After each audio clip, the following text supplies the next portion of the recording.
Bava Basra Daf. Hey, we're going to begin on Daf Daladam Beis by the Mishnah. Person surrounded another on three sides. That is, he owns parcels of land on three sides of other person's field. And he built a wall on the first and second and the third sides. The Beis Din does not obligate the neighbor who owns the inner field to contribute to the construction of the partition if it does not wish to do so. Basically says, if he arose and built a partition on the fourth side of the field, the Beis Din imposes upon the owner of the inner field the responsibility to pay a share for all the partitions. Our review of Shmuel says, Allah is, and according to it, Rabbi S. The Amar who says, if he arose and built a partition on the fourth side of the field, the Beis Din imposes upon the owner of the inner field the responsibility to pay his share for all the partitions.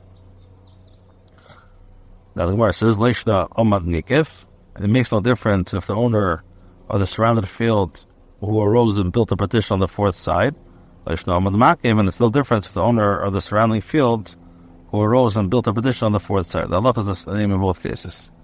Itmar stated that the Amoraim disagreed with regard to the following point.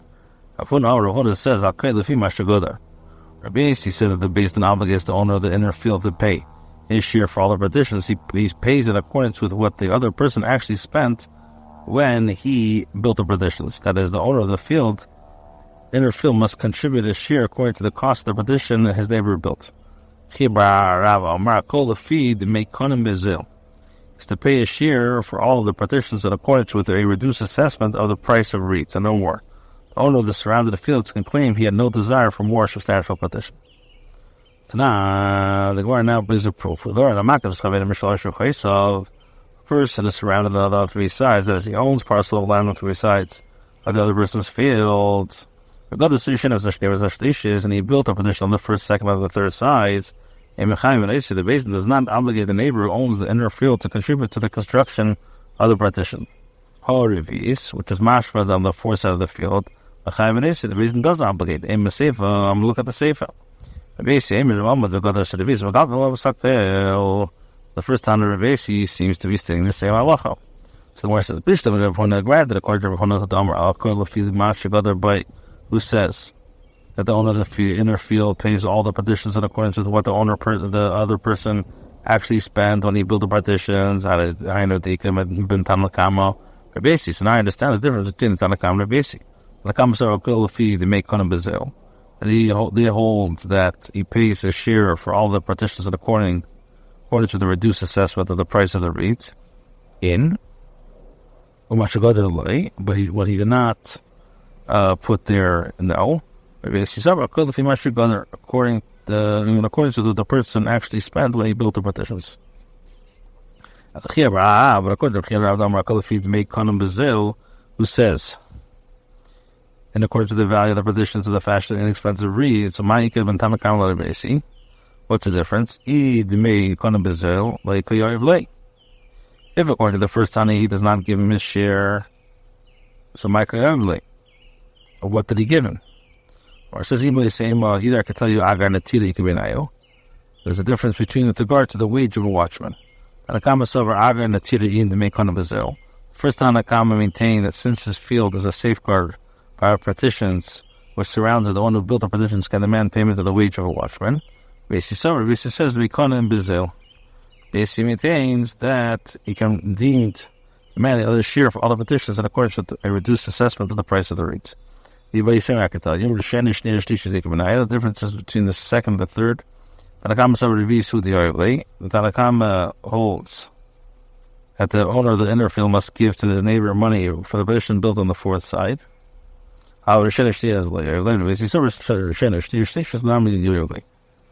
He holds that he must also give the money for the partitions built on the first, second, and the third sides. If you want to say,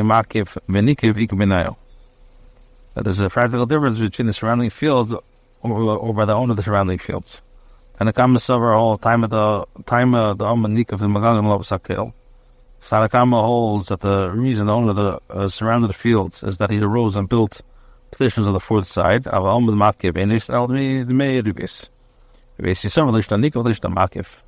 difference the God is Magagan Lov Sakil.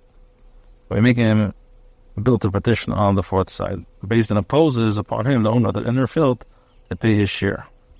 The difference is between surrounding field or the im god makav service. It shows that he wants it. If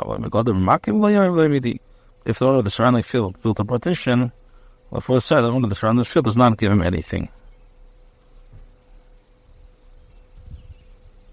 Now, like why it says like this. Run is related that a man runya akfe Ravina Marmar of Fesef. The running out of the field is surrounded by the field belonging to the Ravina on all four sides.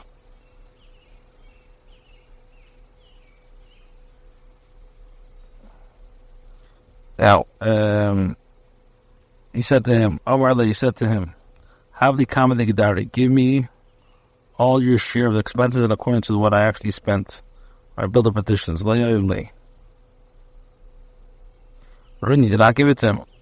Ravina said to him, give me at least your share of the expense in accordance with the reduced assessment of the price of rates. Well, they very late didn't give it to him. Give me the least the wage of the watchman, and they didn't give it to him. One day Runya was harvesting dates. He said their sharecropper go take a cluster of dates for him. Also last year, the sharecropper went to bring them. Baranya raised his voice at him in protest. Ravina said to him,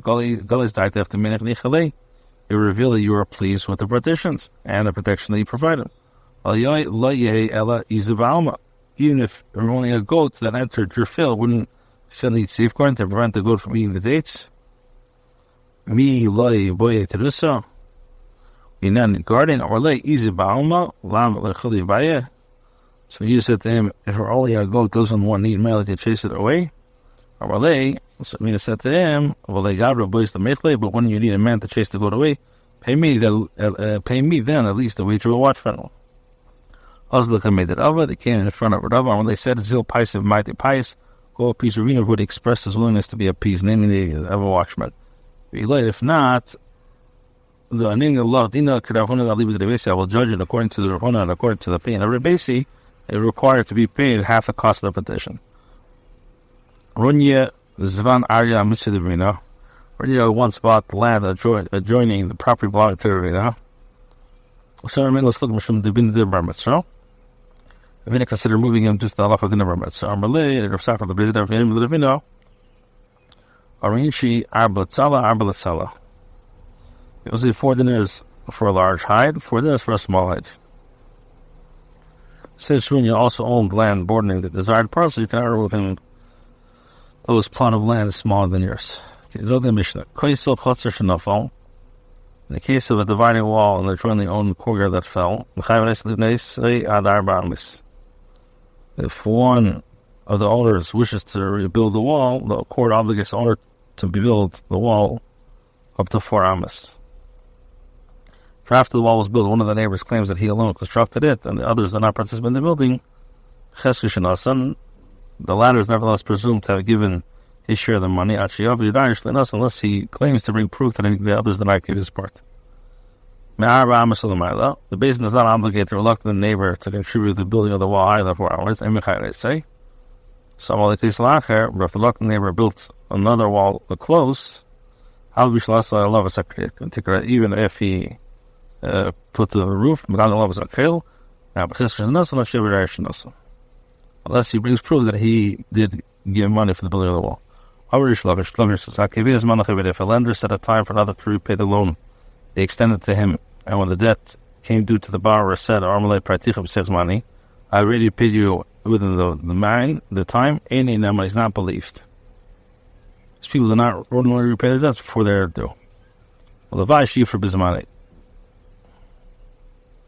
lender would be happy if the borrower would repay his debt on time. If a person is apt to repay his debt within his time before it's due. Same thing the because sometimes he happens to have money and the borrower says to himself, I will go and repay my debt. Trouble me later by constantly demanding money. Tanan, our attempts to bring a proof in support of that baya. Tanan, we learned in a Mishnah, if after the wall was built, one of the neighbors claims that he alone constructed and the other did not participate in the building, the latter is nevertheless presumed to have given his share of the money until he brings proof that he did not give. Or says, hey, what are the circumstances of the case? If he said, I paid you at the time when the payment became due, when the wall was completed, it's obvious that he presumed to have given part. It takes money, rather must be that he paid it before. Said before. The part of it takes money. We see that people do pay within this time. Here is different because at the time to pay is upon the completion of each and every row. Payment does not come to specifically at the completion of the entire row. Tashma, come and bring a proof. Presumed to have given his share of money unless he brings proof that he did not give his share of money. Or says, what are the circumstances? If we say that he said to him, I paid you at the time that the payment is due, the wall was completed on my lay, why is he not deemed credible? Money must be he said I paid you before. Because money we see the person is not opt to repay his debt within this time. Who says that the rabbis will obligate me to pay for the wall? In such a case, he certainly does not pay before the payment is due.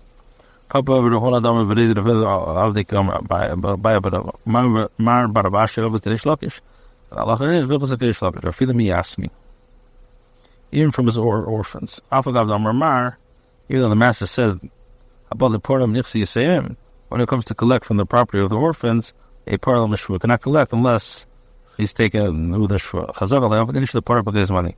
It's chazak that a person is not apt to repay his debt within his time. They asked to Shaila. What is the halach of the lender made a t'nai, stipulated time with the borrower for repayment of the debt, and he demanded payment of the money after the time? And he said, money. I already paid you within the time before the payment became due.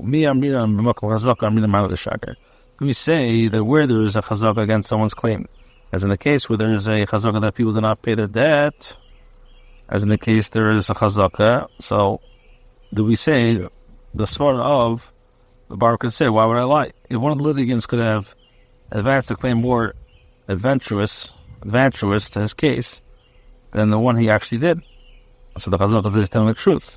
In case the borrower wished to lie, he could have said that he repaid the debt when it became due, and it would have been credible. Therefore, when he claims that he repaid it before it came due, it should also have been credible. Or perhaps there's some and the rest I don't see on the shocker. Presume that he had given his share of money unless there's a proof that he did not give this money.